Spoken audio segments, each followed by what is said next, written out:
Advocate कोई भी ऐसी सर्विस दे रहा है, कोई भी ऐसी सर्विस जो किसी भी लॉ के अकॉर्डिंग है, ठीक है, तो वो सारी कवर होंगी इसमें।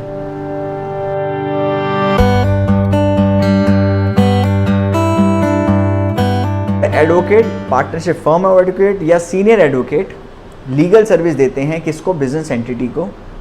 तो उस पर जो टैक्स देना है वो किसको देना है? बिजनेस एंटिटी को, रिवर्स चार्ज में। लीगल सर्विसेज में क्या क्या इंक्लूड होता है? जैसे अगर किसी एडवोकेट ने टैक्सेशन की सर्विस दी एज पर दिस नोटिफिकेशन, वो आएगा। लीगल सर्विस को डिफाइन कर दिया गया है जिसमें ये कहा है कि अगर एडवोकेट कोई भी ऐसी सर्विस दे रहा है, कोई भी ऐसी सर्विस जो किसी भी लॉ के अकॉर्डिंग है, ठीक है, तो वो सारी कवर होंगी इसमें। तो इसका मतलब क्या हुआ कि अगर एक एडवोकेट ESIC रिटर्न भरता है तो भी ये कवर होगा किसमें? RCM में। बिजनेस एंटिटी ध्यान नहीं देती हैं और एडवोकेट को पैसे दे देती हैं विदाउट RCM जमा कराए हुए, ठीक है।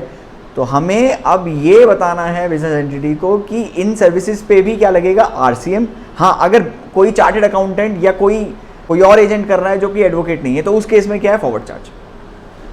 अगर ESI की रिटर्न एडवोकेट भरे तो RCM है, और ESI की रिटर्न अगर एक चार्टेड अकाउंटेंट भरे तो फॉरवर्ड चार्ज है। ये एक इंपॉर्टेंट बात है समझने वाली, ठीक है।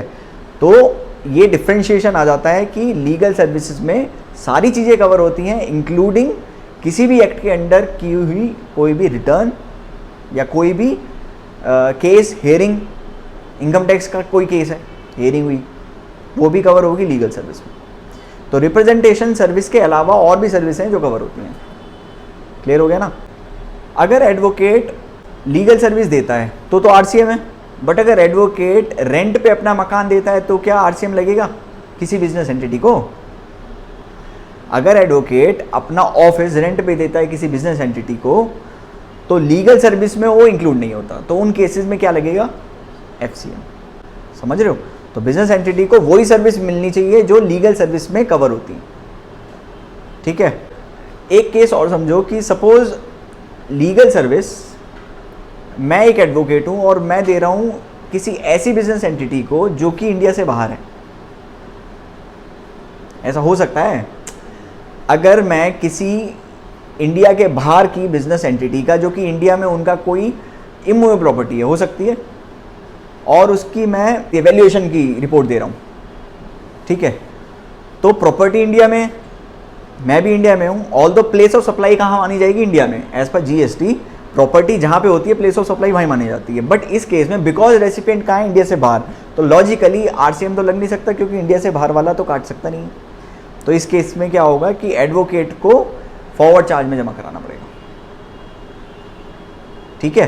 तो एडवोकेट अगर इंडिया से बाहर किसी बिजनेस एंटिटी को सर्विस देता है, कौन सी? लीगल सर्विस, तो क्या लगेगा? RCM नहीं लगेगा, फॉरवर्ड चार्ज लग जाएगा।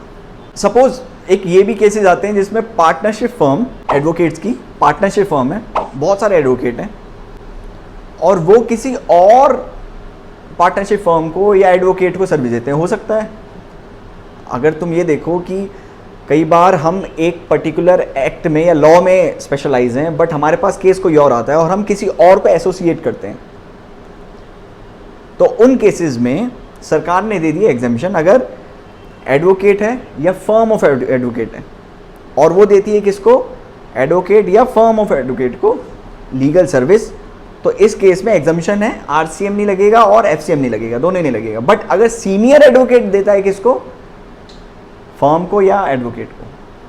समझ रहे हो? 3 लोग हैं, अभी मैंने जब शुरुआत में बताया तो तीन लोग कौन कौन से कवर होते हैं? एक तो एडवोकेट और एक firm of advocate. Firm of advocate क्या होते हैं? बहुत सारे एडवोकेट जो मिलकर एक पार्टनरशिप फर्म बना लेते हैं। और तीसरा बताया था एक सीनियर एडवोकेट। तो जो एग्जेम्पशन ये वाली मैंने आपको बताई है वो सिर्फ और सिर्फ किस में कवर होती है? या तो फर्म ऑफ एडवोकेट या एडवोकेट किसको दे? दूसरे फर्म ऑफ एडवोकेट या एडवोकेट को क्या लीगल सर्विस, तो उन केसेस में एग्जेम्पशन मिलेगी। बट अगर सीनियर एडवोकेट देता है किसको? फर्म ऑफ एडवोकेट को, तो नहीं मिलेगी। तो उस केस में रिवर्स चार्ज है। सपोज एडवोकेट एक नॉर्मल आदमी को देता है, तो कोई अगर एडवोकेट किसी आम आदमी को देता है सर्विस, तो वो तो अगर एडवोकेट किसी ऐसी बिजनेस एंटिटी को देता है जो कि रजिस्ट्रेशन लेने की जिसको जरूरत नहीं थी, रजिस्ट्रेशन लेने की किसको जरूरत नहीं होती, जिसके पिछले साल प्रीवियस ईयर में जो एक लिमिट दे रखी है टर्नओवर की, उससे नीचे की उसकी टर्नओवर थी, ठीक है। तो बिजनेस एंटिटी वो भी तो हुई ना जो 20 लाख या 40 लाख से नीचे की जिनकी टर्नओवर, तो वो तो फिर कवर होती नहीं है। तो उन केसेस में क्या होगा, एग्जम्पशन। एक्चुअली क्या है, लीगल सर्विसेज को सरकार ने क्या माना हुआ है, एक प्रिविलेज सर्विस, जिसमें आम आदमी को क्योंकि ज़्यादा टैक्स ना देना पड़े या आम आदमी के ऊपर बर्डन ना पड़े, बिकॉज ये आम आदमी बहुत यूज़ करते हैं लीगल सर्विस या डॉक्टर की जो सर्विस है, तो सरकार ने इसको एग्जम्पशन में डाला हुआ है कि आम आदमी अगर ये लीगल सर्विस रिसीव करें तो उनको टैक्स का बर्डन ना पड़े। तो बिजनेस एंटिटी भी तो एक आम आदमी हो सकती है अगर उसकी 20 लाख से नीचे की टर्नओवर है पिछले साल, या उसको जीएसटी रजिस्ट्रेशन लेने की जरूरत नहीं थी। अब लास्ट पॉइंट, अब जैसे मैंने कहा कि कोई सीनियर एडवोकेट देता है किसी फर्म ऑफ एडवोकेट या एडवोकेट को, तो जीएसटी आरसीएम में जमा कराना पड़ेगा।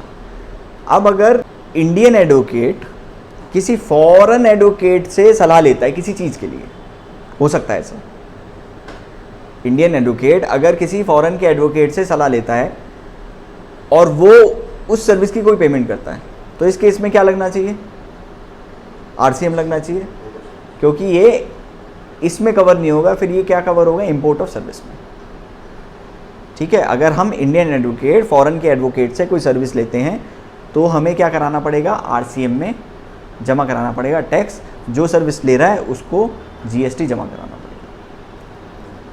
ठीक है। तो ये हमारी थी लीगल सर्विसेज।